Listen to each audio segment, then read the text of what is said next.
Hay en mi corazón una inquietud grande porque como pastor continuamente estoy escuchando, una pregunta, una inquietud estoy escuchando en el corazón de muchos que quieren no simplemente ser creyentes. ¿Ves? Para ser un creyente hay que creer. Ahora, para ser un discípulo hay que seguir. Hay que seguir a Jesús. Y en estos últimos días hemos estado hablando acerca de que Dios, su presencia, sus propósitos siempre están en movimiento. Todas las veces que Dios se manifestaba sobre el pueblo de Israel, se manifestó en la iglesia primitiva, en la iglesia del primer siglo, siempre se estaba moviendo Dios. Comenzó con un grupo de judíos en el aposento alto de la iglesia en el primer siglo, pero ahí no se quedó la iglesia, porque Dios se estaba moviendo. Y después de unos años que estaban en la ciudad de Jerusalén, después de una persecución, Dios se siguió moviendo y tuvieron que salir a Judea. Y no solamente a Judea, pero Dios se estaba moviendo también. Y envió a Felipe, al gran evangelista Felipe, a Samaria. Y después tuvo que enviar a Saulo de Tarso a las naciones. Pero fíjese que mire lo que le pasó a Pedro. Pedro estaba muy cómodo en Jerusalén. Pedro era un judío temeroso de Dios, que guardaba la ley. Oraban en el templo de Jerusalén 3 veces por día, es decir, cantaban los salmos, mantenían sus tradiciones judías. Pero un día tuvo un sueño y Dios le dio una orden por el Espíritu que tenía que ir a la casa de un tal Cornelio, que era un romano, que no era judío, y tenían que hablarles acerca del reino de Dios. Y Pedro no quiso hacerlo así, ¿no? Muy fácilmente. Y Dios le dio un sueño.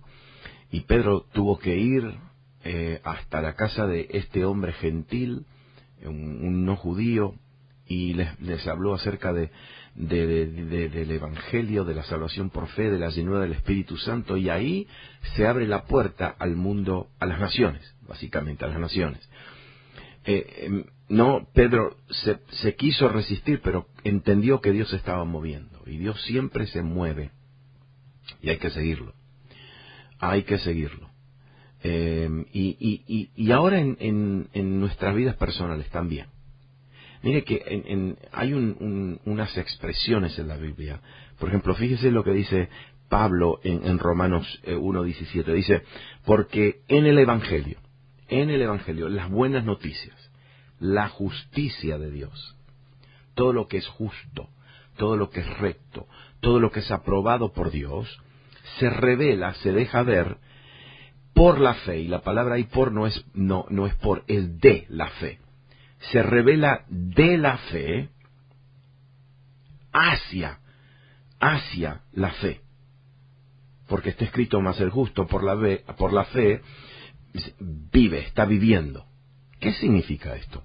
Significa que hay un movimiento de la fe en nuestras vidas. Es de fe hacia más fe. Por eso los discípulos un día le pidieron al Señor Jesús, aumentanos, ¿la qué? La fe. Hay un crecimiento. El mismo Pablo en 2 Corintios 3 dice, nosotros mirando a cara descubierta como en un espejo la gloria del Señor, somos ¿qué? Transformados.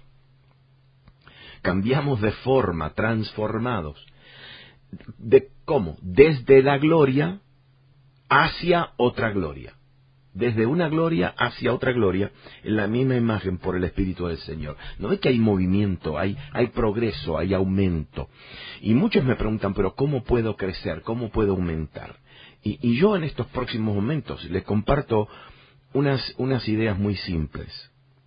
Nosotros vamos de gloria en gloria, de fe en fe, y nuestra fe necesita aumentar. Y Dios quiere aumentarnos la medida. Quiere hacernos crecer. Porque nuestra vida las vivimos en niveles distintos, ¿no? y somos subidos o ascendidos a los próximos niveles de aumento, escúcheme bien ahora, de acuerdo a cómo manejamos nuestra medida que Dios nos da en este momento. Si no aprendemos, si no sabemos manejar bien lo que Dios nos ha dado ahora, podemos repetir el grado.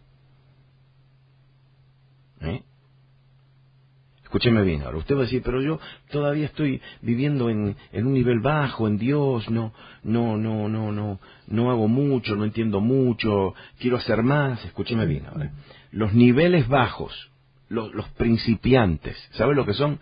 Cuando uno empieza a experimentar, cuando uno empieza a servir, esos niveles más inferiores son una mirada hacia nuestro futuro. Se lo voy a repetir porque ahora se lo voy a ilustrar. Lo que nosotros estamos haciendo, si usted está haciendo algo mínimo, algo no que usted cree que no es muy importante, lo que usted está haciendo ahora es una mirada profética hacia lo que usted va a hacer en el futuro. Mire, José, le voy a dar dos ejemplos hoy. Le voy a dar el ejemplo de José y el ejemplo de David. José, cuando era niño, ¿qué hacía? José era un soñador, ¿no? Era un niño en la casa de su papá. ¿Y qué? Tenía sueños, era un soñador. Se soñó de que sus hermanos lo servían, que su papá y su mamá se inclinaban delante de él. Tuvo todos esos sueños. Era niño. No entendía muy bien, pero tuvo esos sueños. Una pregunta, ¿dónde terminó José? Terminó en un pozo, lo sacaron del pozo, y terminó en Egipto en una cárcel. El jefe que él tenía lo acusó falsamente y lo metieron en la cárcel. Ahora, yo le voy a hacer una pregunta. ¿Qué hacía en la cárcel? ¿Qué hacía? Soñó. ¿Cómo salió de la cárcel? Porque era un soñador. Era un interpretador de sueños. De niño era un soñador. Ahora que es joven y está en la cárcel, siguió haciendo lo mismo, pero a otro nivel más alto. Y porque él supo interpretar el sueño del faraón, sale de la cárcel y llega a ser primer ministro de Egipto. Ahora, una pregunta. Cuando llegó a ser primer ministro de Egipto, ¿qué siguió haciendo? Soñando. ¿Por qué? Porque cuando llegó a ser primer ministro, tuvo unos sueños, tuvo las visiones, y pudo salvar a todo el imperio egipcio por un sueño que él había tenido. ¿Se fijó usted? De niño era un soñador, de joven fue un soñador, de maduro fue un soñador. Hacía lo mismo, pero fue fiel en cada nivel que Dios le daba. Porque fue fiel en un nivel más bajo, Dios lo subió. No le cambió el programa, no le cambió nada. Lo puso a hacer algo de un nivel más alto hasta que llegó a salvar a toda una nación. Y porque José salvó a toda una nación, pudo salvar a toda su familia. Y porque salvó a toda su familia con sus hermanos. Uno de los hermanos de José se llamaba Judá, porque salvó a su hermano Judá y a toda la descendencia de Judá. Nosotros hoy somos salvos porque Jesús viene de la tribu de Judá. ¿Y por qué? Porque hubo un muchacho que fue fiel en un nivel muy, muy simple que Dios le dio. David, lo mismo. ¿Qué hacía David cuando era un pastor de ovejas? Cantaba y adoraba. ¿Qué hizo cuando estaba siendo atacado por por osos y leones? ¿Qué hizo? Cantaba. ¿Y qué sucedió? Porque él le fue fiel a Dios. Entonces, ¿qué sucedió? Un día lo llaman porque el rey Saúl estaba siendo atormentado. ¿Y a qué lo llaman? A cantar. Y porque aprendió a hacerle frente a los osos, ahora le hizo frente a los demonios que tenía Salomón y lo calmaba. Y un día, cuando fue a pelear, porque era un adorador, le pudo hacer frente al gigante Goliat. Escúcheme bien, después de muchos años, llegó a ser rey de Israel. ¿Y qué le parece? ¿Qué le parece que hacía David? Siguió cantando y siguió adorando. Y en Israel, hasta el día de hoy, lo llaman el rey David, el dulce cantor de Israel.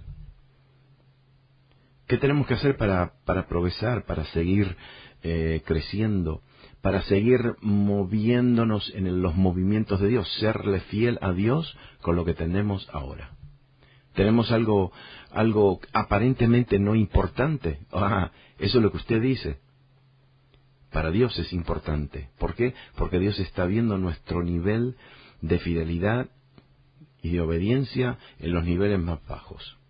¿Sabe cómo funciona esto? Esto es como cuando éramos niños y nuestros padres nos compraban un triciclo, una bicicletita y con 3 rueditas, y aprendimos a manejar con 3 rueditas. Y cuando aprendimos a manejar con 3, nos dieron 2, una bicicleta con 2 rueditas, y hoy podemos manejar automóviles. Séale fiel a lo que Dios le ha dado. Que Dios le bendiga hasta el día de mañana.